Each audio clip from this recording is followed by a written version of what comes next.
I never imagined I'd be the one to sever ties with my own parents.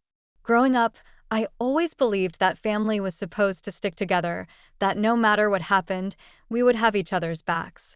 But sometimes, the very people who are supposed to love and support you the most are the ones who hurt you in ways you never see coming.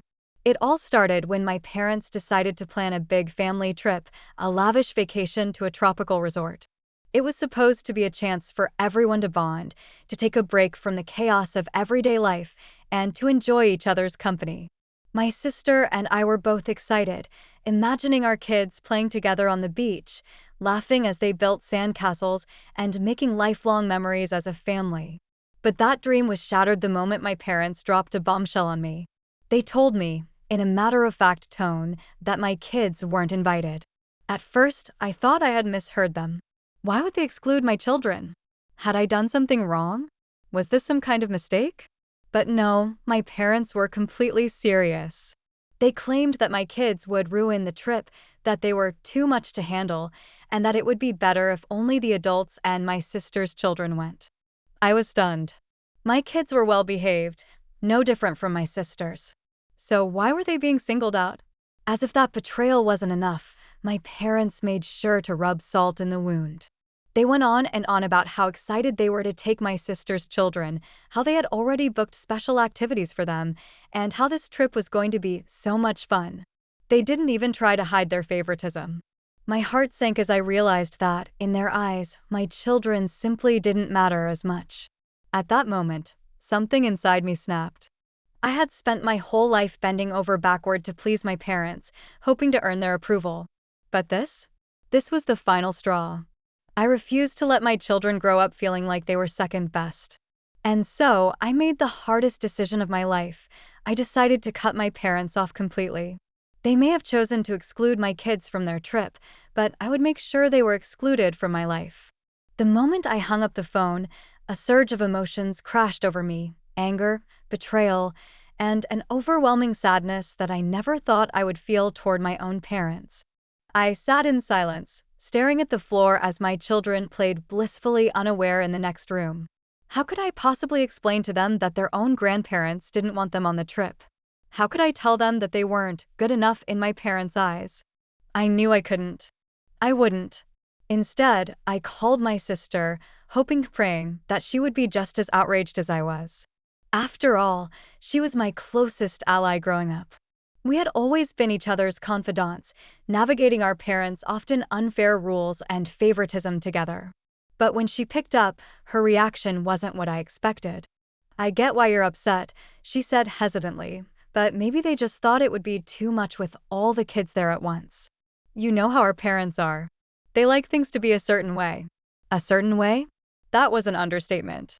My parents had always been controlling, finding ways to manipulate situations so that they always had the final say.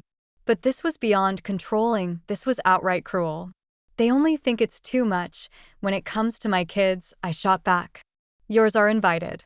They even booked special activities for them. How is that fair?" She sighed, the weight of the conversation growing heavier. "I don't know. Maybe they just feel closer to my kids. I mean, they do see them more often." That sentence alone was enough to send my blood boiling. Yes, my parents spent more time with her children, but that wasn't by choice. I had tried over the years to foster a bond between them and my kids, but they always made excuses. They were too busy, or too tired, or already had plans with the other grandchildren. It had become painfully clear over time that my children were an afterthought to them.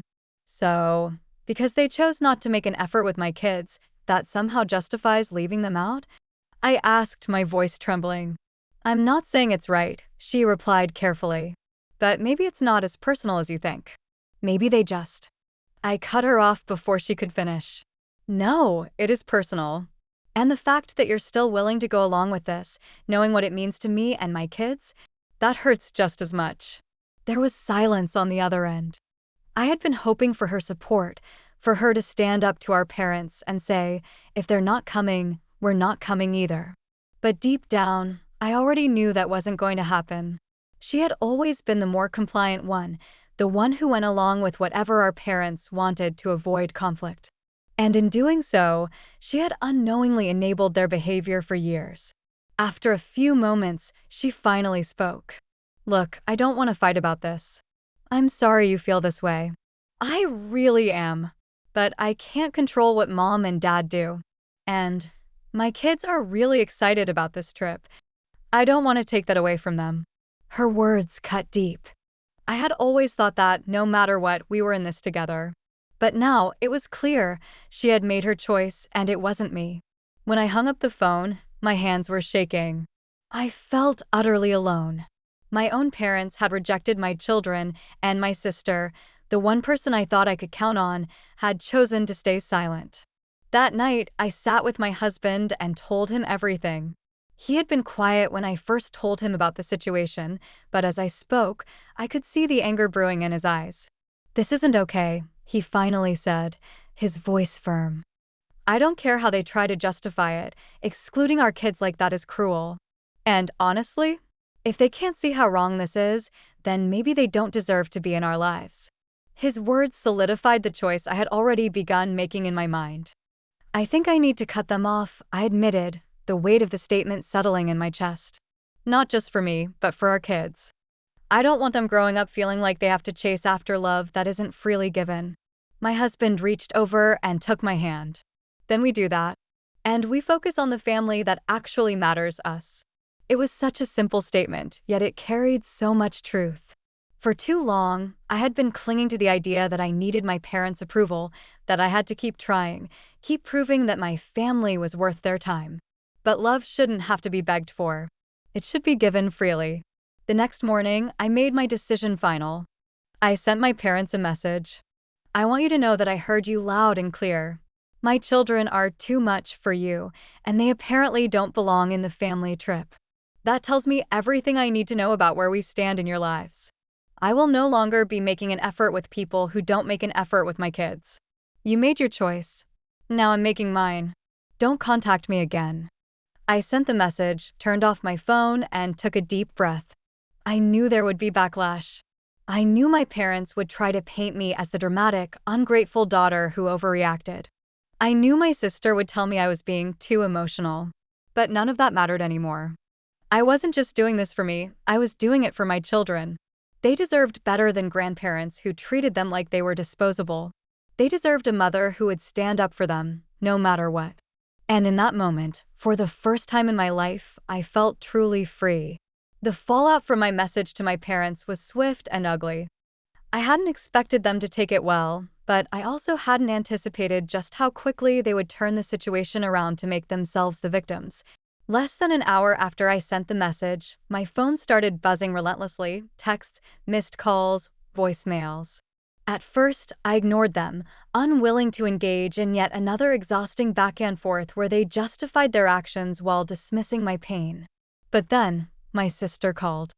"I get that you're upset, but did you really have to send that message?" she demanded the moment I picked up. I scoffed. Did I have to set a boundary with people who blatantly rejected my children? Yes. Yes, I did. She let out a frustrated sigh. "Mom's crying. Dad is furious. They said they never meant to hurt you, that they just thought it would be easier this way." "Easier for who?" I snapped. "Because it sure as hell wasn't easier for me when I had to explain to my kids why their grandparents didn't want them on the trip." There was silence on the other end. "I'm not taking it back," I continued. "They made their choice. Now they have to live with it." I ended the call, my hands shaking with frustration. My entire life, my parents had been able to manipulate their way out of accountability. They had always relied on guilt, on making me feel like I was the problem whenever I pushed back. But this time, I refused to play their game. Over the next few days, the tension only escalated. My mother finally left a long, rambling voicemail, her voice thick with tears. "We never meant to hurt you, sweetheart," she said, her words carefully chosen. "You're blowing this all out of proportion. We just thought it would be best to keep things simple. You know how much we love you and the kids. Please, don't do this to the family." Don't do this to the family? As if I was the one who had broken something. As if I had been the one to exclude innocent children from a so-called family trip. The manipulation was blatant, but it didn't shake my resolve. Then, my father reached out, his approach entirely different. "You're acting like a child," his text read. "Families don't cut each other off over something so trivial. You're punishing us for making a decision we thought was best for everyone. Maybe you should take a step back and reconsider before you make a mistake you can't undo." I stared at the words, my jaw clenched so tight it ached. A mistake I can't undo? Was that a threat? A warning? Either way, it reinforced everything I already knew.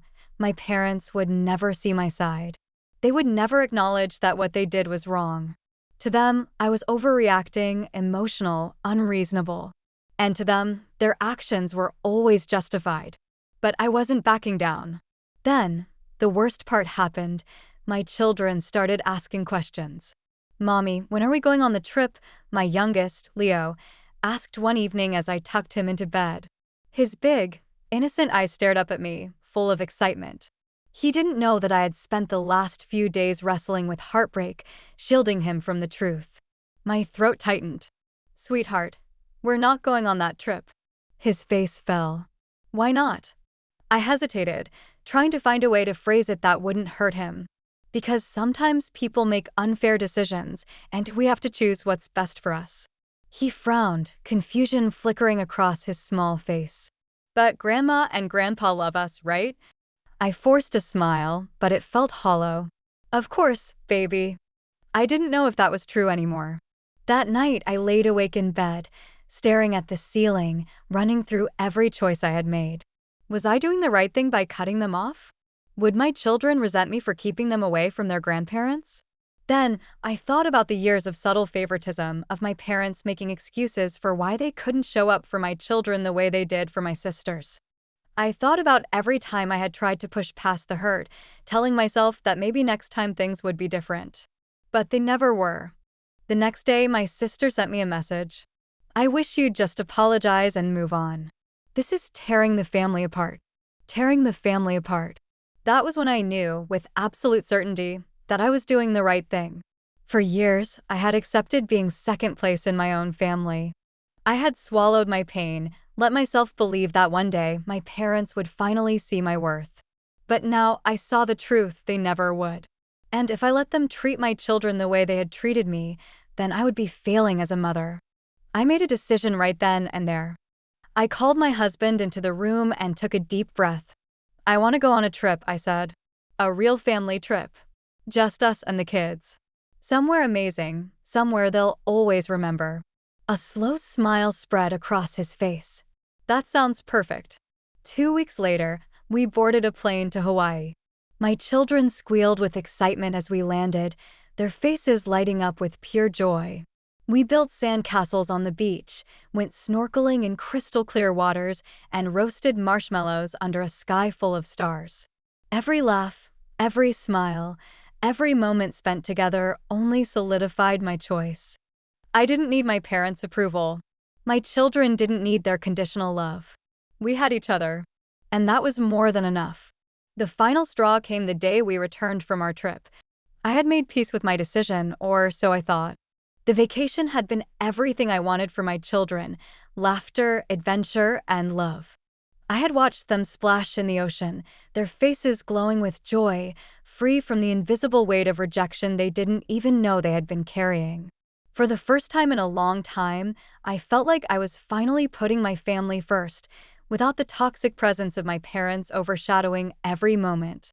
But reality came crashing back as soon as we stepped into our home. Waiting in my inbox was a long email from my mother, filled with guilt, blame, and thinly veiled manipulation. "I can't believe you went so far as to cut us off over something so minor. Do you know how much you've hurt us?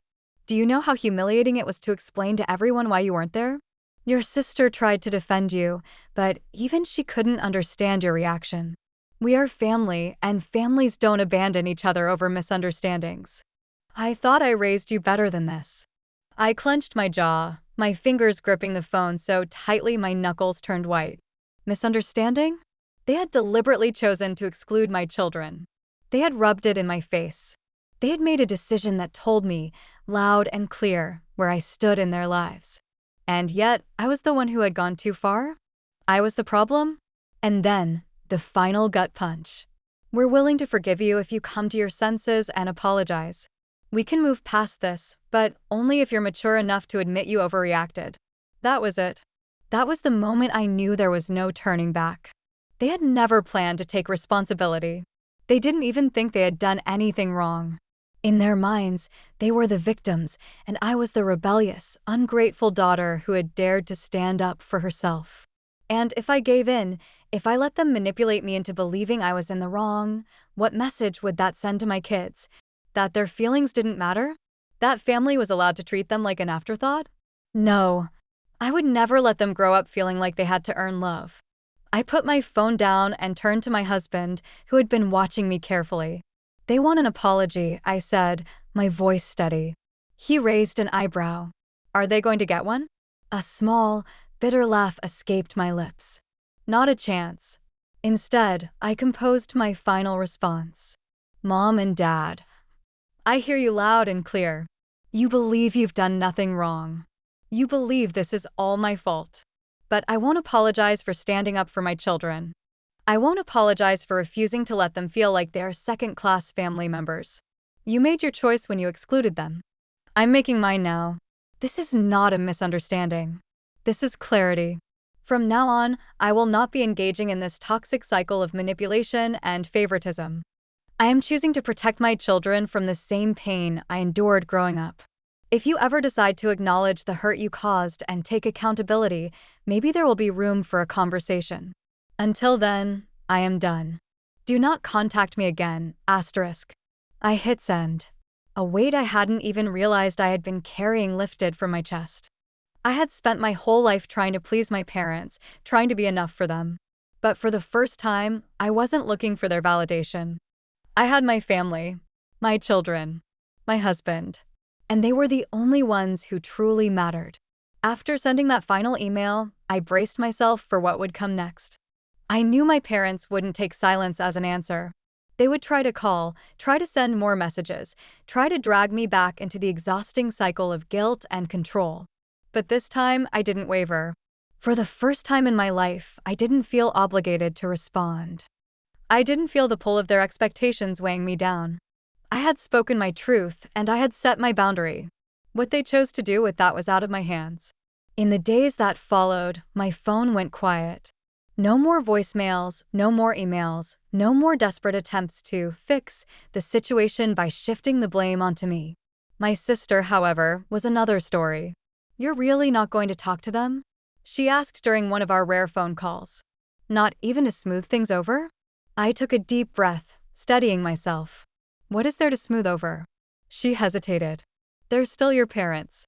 And my kids are still their grandchildren," I shot back. "But they chose to exclude them. They chose to make them feel like they weren't as important as yours. And instead of acknowledging that, they doubled down and made me the bad guy." Silence. Finally, she sighed. "I don't agree with everything they did, but I just don't think cutting them off is the answer. They're hurt, too, you know." A small, sad smile crossed my lips. "They're hurt because they don't like the consequences of their actions. That's not the same as remorse." She didn't argue with me after that. I knew my choice made her uncomfortable. She had always been the peacemaker, the one who avoided conflict at all costs. And for years, I had done the same. I had swallowed my hurt, made excuses for our parents, and convinced myself that if I just tried a little harder, things would change. But I wasn't that person anymore.